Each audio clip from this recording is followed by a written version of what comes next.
আমি যদি গরিব হইতাম, নাইবা আল্লাহ আমাকে মালদার বানাইছে, গ্রামের গরিব এতিম মিসকিনকে আমি ঠকা খাইতাম, ধোঁকাবাজি করে খাইতাম। আমি ধোঁকাবাজি করে খাওয়ার কারণে আমার আল্লাহ নারাজ হয়ে গেছে। সেই জন্য আল্লাহ রাব্বুল আলামিন আমাদেরকে জাহান্নামের ঠিকানা দিয়েছে। সবাই বলেন নাউযুবিল্লাহ। হাত্তা তানাল ইয়াকিন।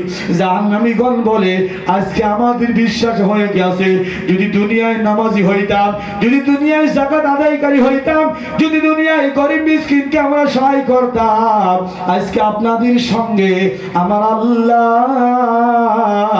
আপনাদের পিছনে পিছনে জান্নাতে বানাইতো। জোরে বলেন সুবহানাল্লাহ। জাহান্নামে কয়টা কারণে গেল বলেন? তিনটা কারণে। সবার থেকে বড় কারণ হইল নামাজ না পড়া। 2 নম্বর কারণ হইল গরিব মিসকিনকে খেয়াল না করা। 3 নম্বর কারণ হইল মানুষকে ধোঁকাবাজি করে খাওয়া। প্যারে ভাই আমার, ধোঁকাবাজিটা আমরা বুঝি না, ওই ধোঁকাবাজিটা বুঝাই দেই।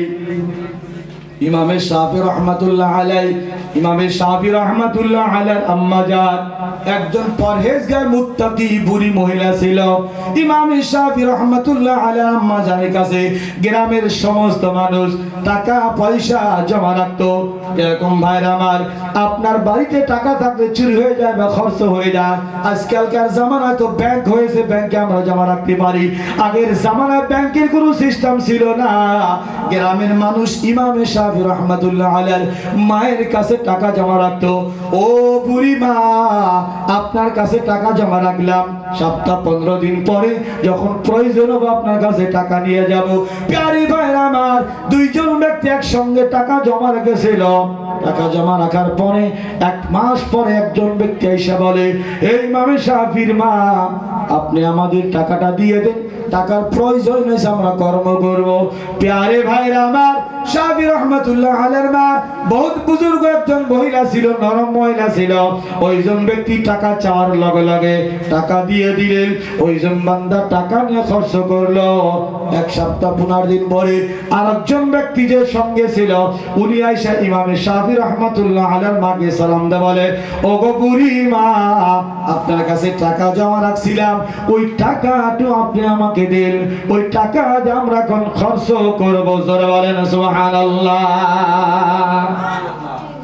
টাকা যখন জমা রাখলো, কয়জন রাখছিল বলেন? 2 জন রাখছিল। 2 জন ব্যক্তি ইমামে শাফির মার কাছে টাকা জমা রাখছিল, কিন্তু টাকাটা নিয়ে গেল একজন ব্যক্তি নিয়ে গেল, আরেকজন কিন্তু আসছিল না।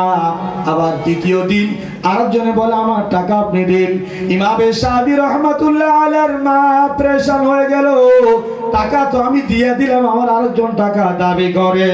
এই কথা যখন ইমামে শাফি রহমাতুল্লাহ আলাইহি জানতে পাইল, আম্মাকে জিজ্ঞাসা করে, আম্মা জান, আপনার মনটা নারাজ নারাজ দেখা যায়, আপনার মনটা বেজার বেজার দেখা যায়, কালো কালো দেখা যায়। মা, আপনার কি হয়, টেনশন হয়েছে, আপনি আমাকে বলেন।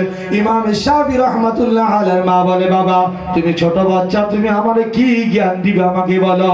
ইমামে শাফি বলে, মা জ্ঞান দিতে পারি চাই না পারি পরের কথা, কিন্তু আমি তলব চেষ্টা করব, আপনি বলেন কি ঘটনা হয়েছে। ইমামে শাফি রহমাতুল্লাহ আলাইহির মা বলে, হে আমার ছেলে, 2 জন ব্যক্তি একসঙ্গে টাকা জমা রেখেছিল। একজন ব্যক্তি আমার কাছে টাকা খুঁজছিল, আমি দিয়েছি। আরেকজন আজকে টাকা দাবি করছে, আমি কোথায় থেকে টাকা দেব? ইমামে শাফি রহমাতুল্লাহ আলাইহি বলে, ও মা, আপনি চুপচাপ থাকেন, এর ফয়সালা আমি দিয়ে দিব। ওইজন ব্যক্তি যখন আসলো, ইমামে শাফির সম্মুখে হাজির করা হইল। ইমামে শাফি জিজ্ঞাসা করলো, আপনার আমার মার কাছে কি দাবি করেন? বললো, আপনার মার কাছে টাকা রাখছিলাম, 1 মাসের টাকা আমার লাগে। ইমামে শাফি রহমাতুল্লাহ আলাইহি বললেন, আমার মা তো আপনার সঙ্গের সাথীকে কিছুদিন আগে টাকা দিয়েছে, আজকে টাকার দাবি আপনি কেন করেছেন? আপনার যদি টাকা লাগে আপনি চলে যান, আপনার সঙ্গীর সাথীকে নিয়ে একসঙ্গে আসবেন, তারপরে আমি টাকা আদায় করে দেব। জোরে বলেন সুবহানাল্লাহ। সবাই জোরে বলেন সুবহানাল্লাহ। আমার দ্বারা কি বুঝাইতে চাই? টাকা 2 জনে দিয়েছিল, একজনে খরচ করলো। ইমামে শাফি যখন ইনাকে পাঠায় দিল, আপনি যান আপনার সঙ্গের সাথীকে নিয়ে আসেন। বলেন তো, ইনি যাওয়ার পরে যদি এই কথা বলে, আগের ব্যক্তি আসবো কি গো? আসবো কি? ও ভাইরা আমার, এইটার নাম হলো ধোঁকাবাজি। দুইজন একসঙ্গে জমা রাখছিল, একজনে ফাঁকি দিয়া খরচ করে খায় ফেলে দিল, বিপদে ফেলাল ইমামে শাফির মাগে। সেই ফতোয়াটা ইমামে শাফি রহমাতুল্লাহ আলাইহি সহজ করে নিজের মাকে ফিতনা থেকে বাঁচাইলো। জোরে বলেন সুবহানাল্লাহ। আরে ভাই, একজন আরেকজনকে ঠকে খাওয়ার নাম হলো ধোঁকাবাজি। আমার আল্লাহ বলে, বান্দারে যতই তুই নামাজি হস না কেন, যত রোজাদার হস না কেন, যত যাকাতদার হস না কেন, যতই গরিব মিসকিনকে সদকা দান খায়রাত করনেওয়ালা হস না কেন, যতক্ষণ পর্যন্ত মানুষকে ঠকানি বাদ না দেবে ততক্ষণ পর্যন্ত আমি আল্লাহ তোর উপরে রাজি থাকি না। সবাই জোরে বলেন নাউযুবিল্লাহ। আরে ভাইরা আমার, আজকে আমাদের বাড়িতে গরিব মিসকিনেরই কোনো বস্তু চায়, টাকা চায়, ভাত চায়, কিছুগুলা মানুষ তো মহব্বতের সঙ্গে বলে নাই, আবার কিছুগুলা মানুষ কিন্তু খারাপ ব্যবহার করে। ও ভাই আমার, হাসর ময়দানে আমার আল্লাহ কিছু বান্দাকে জিজ্ঞাসা করব, হে আমার বান্দা, তোমার কাছে আমি একদিন আমি আল্লাহ খানা চেয়েছিলাম, আমারে খানা কেন দাও নাই? বান্দা বলে, রব্বুল আলামিন, আপনি তো খাদ্য থেকে পবিত্র, আপনি তো কোনো খানা খান না, আবার আমার কাছে কবে খানা চাইছিলেন? আমার আল্লাহ বলে, বান্দারে, তোর দরবারে অমুক দিন একটা ফকির যায় তোর কাছে খানা আবদার করেছিল, যদি ওই ফকিরকে খানা খিলায় পেট ভরা দিতে, ওই বান্দা যদি খুশি হয়ে যাইতো, আমি আল্লাহ খুশি হয়ে যাইতাম। জোরে বলেন সুবহানাল্লাহ। ওই বান্দাকে যদি তুই খানা খিলাইতি, আমি আল্লাহর খানা খিলাতে হয়তো ওইজন ব্যক্তিকে যদি শান্তি করতে পাইতে, বান্দা যদি শান্তি হয়ে যায়, আমি আল্লাহ ওইজন বান্দার উপরে শান্তি হয়ে যায়। জোরে বলেন সুবহানাল্লাহ। আল্লাহুম্মা সাল্লি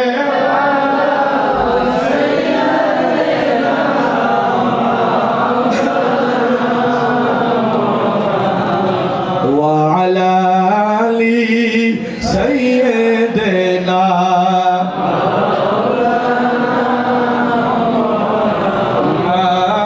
আল্লাহুম্মা সাল্লি মাওলানা মুহাম্মাদ ওয়া আলা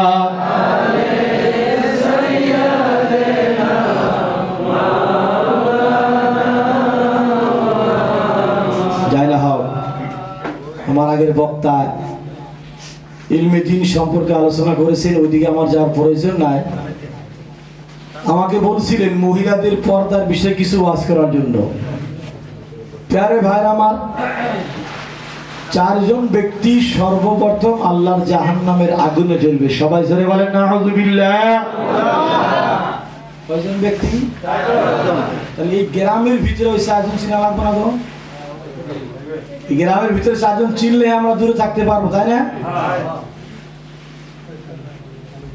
প্যারে ভাইরা আমার, আমার আল্লাহ কোরআন কারীমের ভিতরে বলছেন, ওয়াকারনা ফি বুয়ুতিকুন্না ওয়ালা তাবাররুজনা তাবাররুজাল জাহিলিয়াতিল উলা।